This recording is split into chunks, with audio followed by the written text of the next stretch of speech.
the people there spent $35,000 to be there just for that, and they're now being cross-sold and upsold and downsold on all these other products from different people.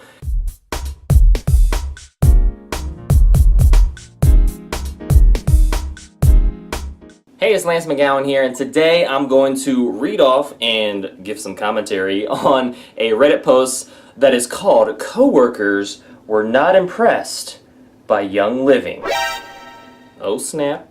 Okay, so here we go. Alright, so they said, I am at a library and we've been having this essential oils program series, with each session being a different topic, one session a month. Okay, alright, so a little bit of education. Let's see where they're going with it though.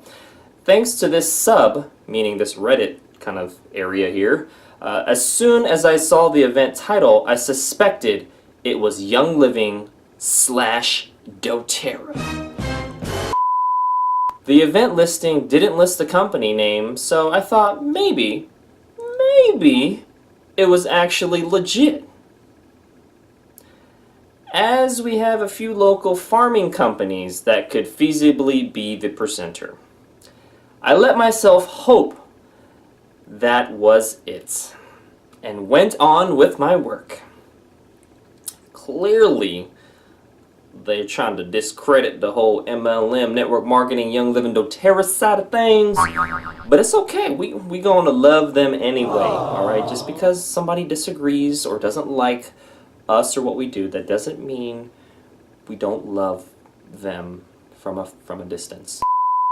A month or so goes by and I decide to do some digging.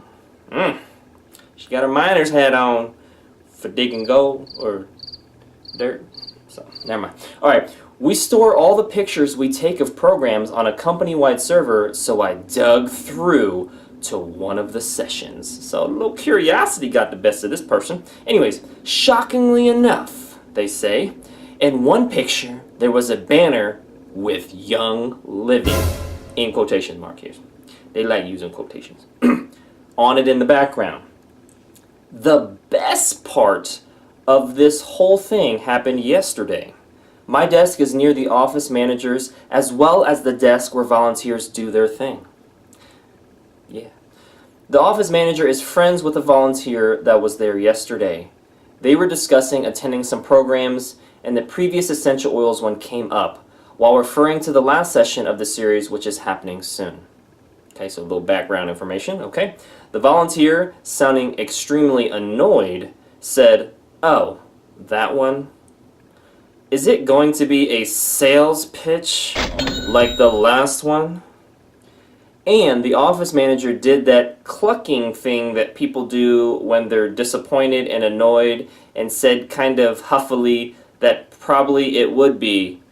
Okay, so clucking thing that people do, like, no, that's smacking your teeth. That maybe? Or, I don't know. If you can somehow leave a comment with what sound that is in the description, that's cool. If not, we're just gonna go with or. Okay? Sounding like we speaking. They finally end with, "I thought it was hilarious, and I'm so glad the office manager understood how much of a sales pitch it was and wasn't impressed."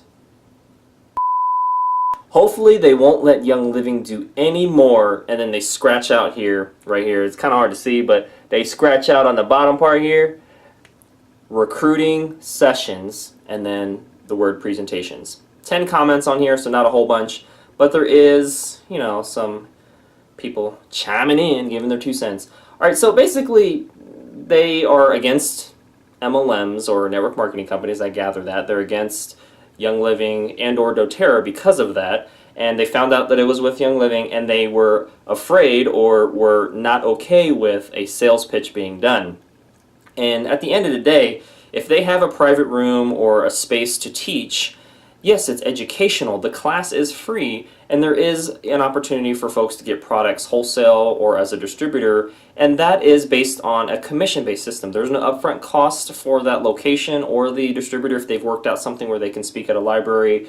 And at the same time, this is really no different than a system where you might see a public speaker or motivational speaker or inspirational speaker, and it's free to attend the event, but then they do some type of cross-sell, downsell, or upsell at the end to basically get you to buy something in real estate or make a financial purchase or do something with the stock market or Bitcoin or cryptocurrencies or whatever it is. There's going to be an upsell or a sale at the end if the event was free, because they're not usually, unless it's for like a nonprofit organization, but even then they still might ask for donations. But most cases, if somebody's giving value, whether it be education or some type of entertainment, well, usually entertainment you pay up front for ticket sales and stuff, but if it's for education, usually there's something at the end where you donate or you give money based on a program, package, or product or something, and that is how it works.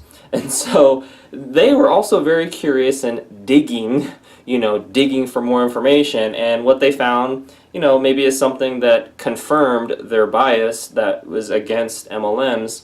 And really, a sales pitch is usually okay sales pitches should really only be done if you give value first. Like, you educate the potential customer or potential client first because they've voluntarily showed up on their own and they want that value, whether it be in person, over the phone, or online, and there is some type of call to action to buy something or to sign up for something, or because that person typically has a business and they just don't give product for free. They don't just give their time that they will never see back for free. Usually, they will if nobody buys anything, but at the same time, like, our time is the most valuable resource, and so for somebody to give that, I think it should be respected and appreciated. But at the end of the day, there may be a call to action to do something. Again, a cross-sell, meaning you might sell something that is comparable or that can complement the product, or you might do an upsell for something that's more expensive,